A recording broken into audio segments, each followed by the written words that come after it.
বড় বউ, ছোট বউ, তোমরা জলদি করে এখানে আসো। এই দেখো, তোমাদের জন্য বাজার করে নিয়ে এসেছি। আরে মা, আপনি এসেছেন? দিন দিন, বাজারের ব্যাগটা আমার হাতে দিন, আমি রান্নাঘরে নিয়ে যাচ্ছি। হ্যাঁ বড় বউ, দিচ্ছি। আজ বড় দেখে একটা ইলিশ মাছ কিনে এনেছি। এটা আজ তুমি ভালো করে রান্না করবে। আজ পেট ভরে ইলিশ মাছ দিয়ে ভাত খাবো। না না মা, বড় দিদিকে আপনি ইলিশ মাছ রান্না করতে দিবেন না। আমি আজ ইলিশ মাছ রান্না করব। দেখবেন, আপনাকে আমি ইলিশ মাছ রান্না করে খাইয়ে একেবারে চমকে দেব। কিন্তু ছোট বউ, তুমি তো এর আগে কখনো রান্না করনি। তুমি কি ঠিকঠাক মতো ইলিশ মাছ রান্না করতে পারবে? হ্যাঁ রে ছোট বউ, মা তো ঠিক কথাই বলেছে। তুই তো কখনো রান্না বান্না করিস না, তুই তো সব সময় সাজুগুজু করিস। যা, তুই সাজুগুজু কর গিয়ে, তোকে দিয়ে ইলিশ মাছ রান্না করা হবে না। কেন পারবো না বড়দি? তোমরা সবাই পারলে আমিও অবশ্যই পারবো। দাও, দাও, আমার হাতে দাও। আমি আজ নিজেই তোমাদের সবাইকে ইলিশ মাছ রান্না করে খাওয়াবো। না না ছোট বউ, তোমাকে আর কষ্ট করতে হবে না। তুমি বড় বউয়ের হাতে রান্নার দায়িত্ব ছেড়ে দাও। ও নিশ্চয়ই তোমার চেয়ে ভালো করে রান্না করতে পারবে। হ্যাঁ রে ছোট বউ, তুই এত চাপ নিস না। যা, তুই গিয়ে একটু সাজুগুজু কর, ততক্ষণে আমি মাছটা কেটে রান্না শুরু করে দিই। না না দিদি, আজ আমি যে করেই হোক ইলিশ মাছ রান্না করবই। তুমি ইলিশ মাছটা আমার হাতে দাও। আমি আর কোনো কথাই শুনতে চাই না। আজ তোমাদের সবাইকে ইলিশ মাছ রান্না খাইয়ে আমি একেবারে চমকে দিব। আচ্ছা ঠিক আছে বড় বউ, আজ তাহলে ছোট বউকে রান্না করতে দাও। দেখি ছোট বউয়ের হাতের রান্না খেতে কেমন হয়।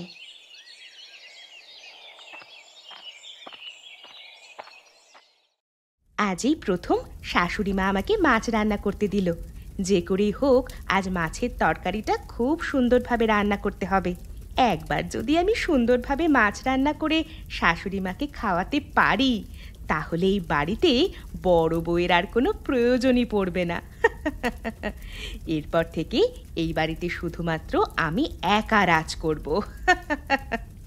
আর ওই বড় বউকে এই বাড়ি থেকে শাশুড়ি মা ঘাড় ধাক্কা দিয়ে বের করে দেবে। যাই, এবার আমার ঘর থেকে একটু মাছের মশলা নিয়ে আসি। মশলা দিয়ে মাছের তরকারি রান্না করলে সবার খেতে ইচ্ছে করবে। এই মাছের তরকারি খেয়ে মাও আমার প্রশংসা করবে।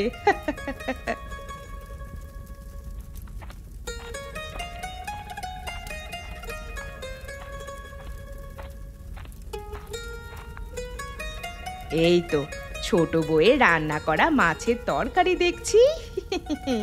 ছোট বউ তরকারি রান্না করে শাশুড়ি মায়ের মন ভরাবে, আর আমি চেয়ে চেয়ে দেখবো নাকি? না না, তা তো কোনোভাবেই হতে পারে না। এখন যে করি হোক, শাশুড়ি মায়ের কাছে ছোট বউকে বকা খাওয়াতে হবে। আরে আরে, ওই তো একটা লবণের বাটি দেখতে পাচ্ছি না? যাই, কিছুটা লবণ নিয়ে তরকারিতে ঢেলে দিই। এরপরে বাকিটা শাশুড়ি মাই করবে।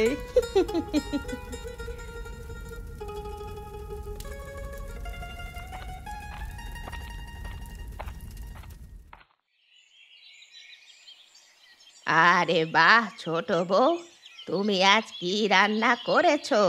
মাছ রান্নার ভেতর থেকে দেখছি খুব সুন্দর ঘ্রাণ বেরোচ্ছে। আমার যে আর খেতে একটু তর সইছে না। এত সুন্দর মাছের ঘ্রাণ শুঁকে তো মনে হচ্ছে তোমার হাতে মনে হয় জাদু আছে ছোট বউ। না মা, ওভাবে বলবেন না। আগে আপনি খেয়ে দেখুন কেমন হয়েছে। আমি যে খুব যত্ন করে আপনার জন্য রান্না করেছি। হ্যাঁ হ্যাঁ, খান না মা, পেট ভরে খান। এত মজার খাবার না খেলে যে অনেক বড় ভুল করবেন। একটু পরেই বুঝতে পারবেন আপনার ছোট ছেলের বউ কি রান্না করেছে। হ্যাঁ মা, আমার হাতের তরকারি খেয়ে দেখুন কেমন হয়েছে। আমি যে আজ মশলা দিয়ে মাছ রান্না করেছি। এই মশলা দিয়ে মাছ রান্না করলে যে খুব মজা হয়। আজ আপনি আমার হাতের রান্না খেলে দেখবেন আর কখনোই ওই বড় বউয়ের নাম মুখেও আনবেন না।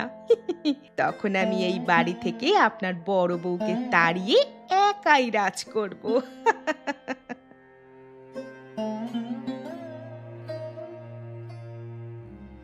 ওয়াক ওয়াক, থু থু। ছোট বৌমা, তুমি কি রান্না করেছো? এটা কি তরকারি না লবণের ঝোল? ছি ছি ছি ছি ছোট বৌমা, তোমাকে আমি বিশ্বাস করে এত বড় একটা ইলিশ মাছ রান্না করতে দিয়েছি, আর তুমি কি না তরকারিতে লবণ দিয়ে ভরিয়ে ফেলেছো? এইসব এইসব আপনি কি বলছেন মা? আমি তো তরকারিতে ঠিকঠাক মতোই লবণ দিয়েছিলাম, তাহলে আপনার কাছে এত লবণ লাগছে কেন? আচ্ছা আচ্ছা, আমি একটু খেয়ে দেখছি তো। হ্যাঁ ছোট, খা খা, নিজের হাতে রান্না করা লবণের তরকারি খা। মায়ের কাছে বেশি ভালো সাজতে গিয়েছিলি না? এখন দেখ, মা তোকে আগের চেয়ে আরো বেশি বেশি করে ঘৃণা করবে।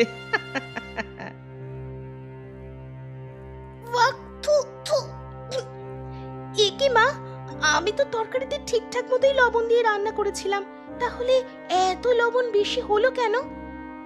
ও মা, মাছের তরকারি তো রান্না করেছিস তুই ছোট, তাহলে আমরা কি করে বলবো যে এত লবণ বেশি হলো কি করে? ছি ছি ছি ছোট বউ, তোমাকে আমি এজন্যই রান্না করতে দিতে চাইনি, কিন্তু তুমি তো খুব আবদার করে রান্না করতে গেলে। এখন দেখো কি রান্না করে এনেছো, এসব কি আর মুখে দেওয়া যায়? আসলে মা, আমি তো ঠিকঠাক মতোই রান্না করেছিলাম, কিন্তু লবণ যে এত বেশি পড়লো কি করে সেটাই তো বুঝতে পারছি না। অনেক হয়েছে, অনেক হয়েছে, তোমার আর কোনো কথাই আমি শুনতে চাই না। শোনো ছোট বউ, আজ থেকে তুমি আর রান্নাঘরে কখনোই যাবে না। এই যে বড় বউ, আজ থেকে সমস্ত রান্নার দায়িত্ব তোমার, বুঝলে? ঠিক আছে মা, আজ থেকে তাহলে আমি আবার রান্নার দায়িত্ব নিয়ে নিলাম।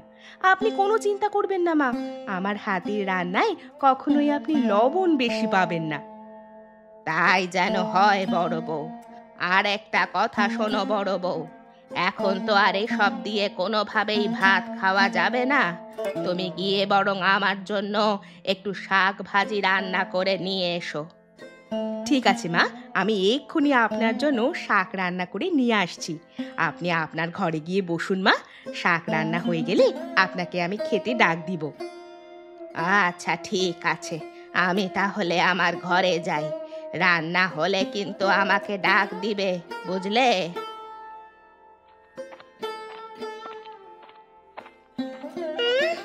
বড় বউয়ের ঢং দেখে বাঁচি না, মাকে তেল দিতে দিতে একেবারে মোমের মতো গলিয়ে ফেলেছে। হ্যাঁ, এবার আমি ভালো করেই বুঝেছি এই সবই হলো ওই বড় বউয়ের চাল। সে নিশ্চয়ই আমার রান্না করা তরকারিতে গড়বড় করে দিয়েছে। দাঁড়াও ঘুঘু, বারবার তুমি খেয়ে যাবে ধান? না না, তা তো হতে পারে না। এবার তোমার রান্না করা শাকে এমন গন্ডগোল বাঁধাবো না, দেখবে মা তোমাকেও আচ্ছা মতো বকে দিবে।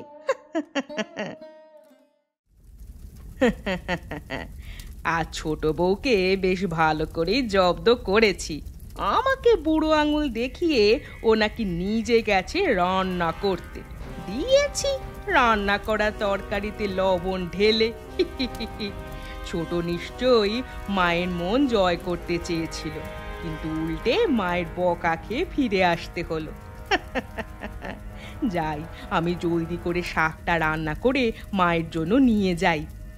আর এ কি, রান্নাঘরে তো একটুও জল নেই, শাকের ভেতর তো একটু জল দিতে হবে। যাই, একটু জল নিয়ে আসি।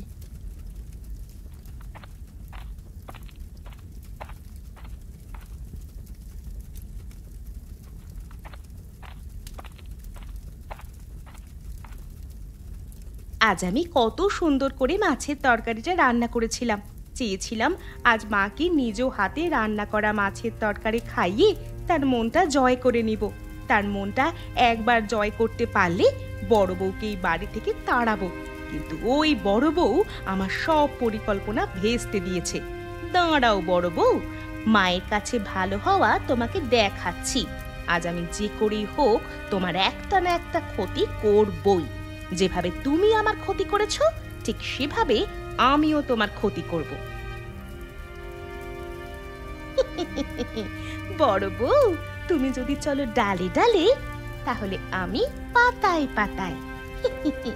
এবার এই মরিচ গুঁড়ো শাকের ভেতর ছিটিয়ে দিব।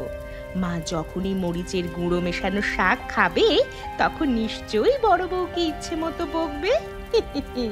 যাই, আর দেরি না করে বড় বউ আসার আগে কিছুটা মরিচের গুঁড়ো রান্না করার শাকে মিশিয়ে দিই।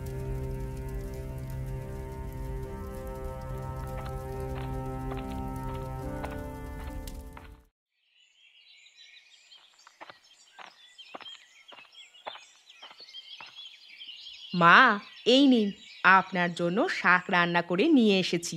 এবার শাক দিয়ে ভাত খেয়ে নিন মা। আপনার নিশ্চয়ই অনেক খিদে পেয়েছে, তাই না? হ্যাঁ বড় বউ, আমার আসলেই খুব খিদে পেয়েছে। দাও, জলদি করে শাক দিয়ে ভাতটা খেয়ে নি।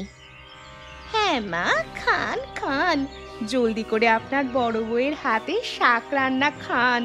এত সুন্দর শাক রান্না কি আর কখনো খেতে পারবেন?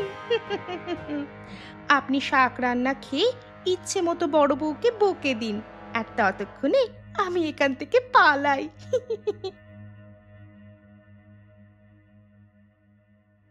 কি মা, কেমন হয়েছে আমার হাতে শাক রান্না? ওয়াক, থু থু, ওরে মারে, ওরে বাবা রে, জ্বলে গেল, পুড়ে গেল। আমার মুখ যে ঝালে একেবারে পুড়ে গেল গো। জল, জল দাও, ও মা, জল। কি মা, কি হলো আপনার? এটা তুমি কি রান্না করেছো বড় বউ? তোমাকে আমি শাক রান্না করতে বলেছি, তুমি কি না লঙ্কা গুঁড়ো রান্না করে নিয়ে এসেছো? ছি ছি ছি বড় বউ, তোমার কাছ থেকে আমি এটা একদমই আশা করিনি।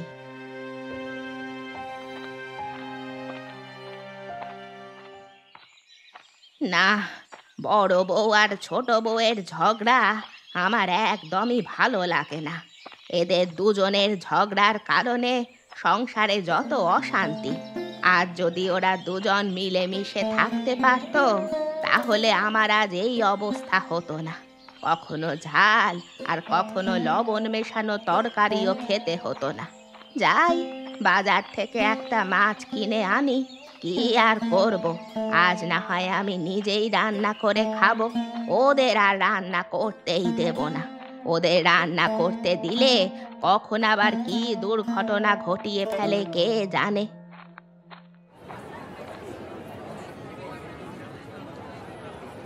আরে ও বুড়িমা, আজ যে মন খারাপ করে বাজারে এসেছো, কি হয়েছে তোমার?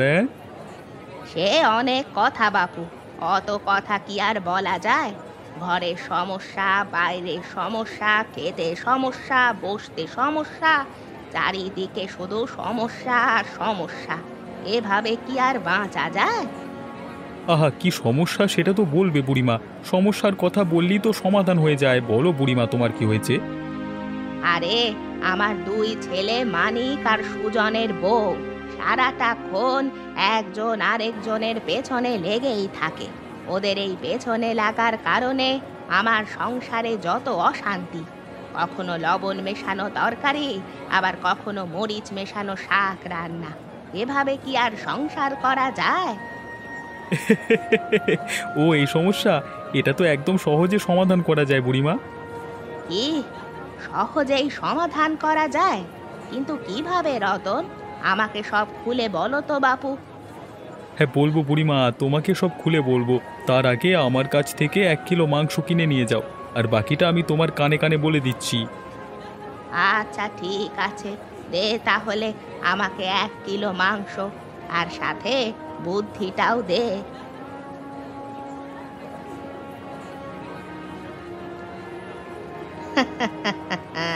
ঠিক আছে রতন, তোর বুদ্ধি মতো আমি তাহলে আজই মাংস রান্না করব। যাই, এখন তাহলে বাড়ি যাই।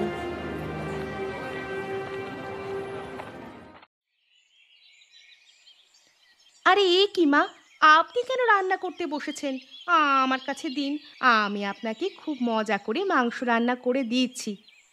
না না মা, আমার হাতে দিন, আমি বড়দের চেয়েও বেশি ভালো করে মাংস রান্না করতে পারি। থামো ছোট বউ, বড় বউ, থামো। তোমরা দুজনেই থামো। তোমাদের আজ আর রান্না করতে হবে না। আমি নিজ হাতে আজ মাংস রান্না করে তোমাদের দুজনকে খাওয়াবো। এসো, তোমরা দুজনে এসে আমার হাতে হাতে একটু সাহায্য করো। বলো তো ছোট বউ, বড় বউ, আজ এই মাংস রান্না করতে কতক্ষণ সময় লাগবে? আমি তো খুব একটা রান্না করি না, পেঁয়াজ কাটতে হবে, আলু কাটতে হবে, মশলা বাটতে হবে, এভাবে আমার হয়তো 1.5 থেকে 2 ঘন্টা লাগবে। মা, আমি রান্না করলে তো 1 ঘন্টার ভেতরেই রান্না শেষ করতে পারবো। ঠিক আছে, আমি বুঝতে পেরেছি। এবার ছোট বউ, তুমিও পেঁয়াজগুলো জলদি করে কেটে নাও। আর বড় বউ, তুমি মাংসের মশলাটা জলদি করে বেটে আমার কাছে নিয়ে এসো। দেখি কে আগে আসতে পারে।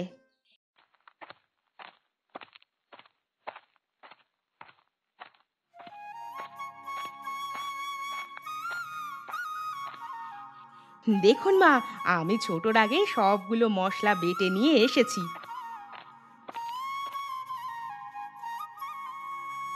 মা, আমি কাল থেকে বড়দির আগেই সব কাজ করে নিয়ে আসবো। ঠিক আছে, এবার তাহলে তোমরা ঘরে গিয়ে বসো, আমি মাংস রান্না করে নিয়ে আসছি।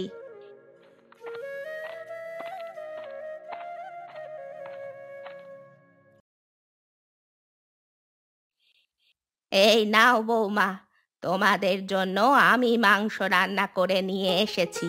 এবার খেয়ে দেখো তো কেমন হয়েছে। আরে মা, আপনি এত তাড়াতাড়ি কি করে মাংস রান্না করলেন? এখনো তো 8 ঘন্টাও হয়নি আপনি রান্না করতে বসেছেন। তাই তো মা, আপনি এত তাড়াতাড়ি কি করে রান্না শেষ করলেন? শোনো বৌমা, আমি কিন্তু আজ একা এই মাংস রান্না করিনি। তোমরা দুই বউ আমাকে সাহায্য করেছো, তাই আমি আজ এত তাড়াতাড়ি মাংস রান্না করতে পেরেছি। এখন থেকে তোমরা দুই বউ যদি মিলেমিশে সবকিছু রান্না বান্না করো, তাহলে দেখবে তোমরাও খুব তাড়াতাড়ি রান্না শেষ করতে পারবে। তাই তো মা, আপনি তো ঠিক কথাই বলেছেন। ছোট, তুই আমাকে ক্ষমা করে দে, আজ থেকে তুই আর আমি মিলেমিশে রান্না করব। হ্যাঁ গো বড়দি, তুমিও আমাকে ক্ষমা করে দাও। চলো এবার মায়ের হাতের মাংস রান্না খেয়ে দেখি কেমন হয়েছে।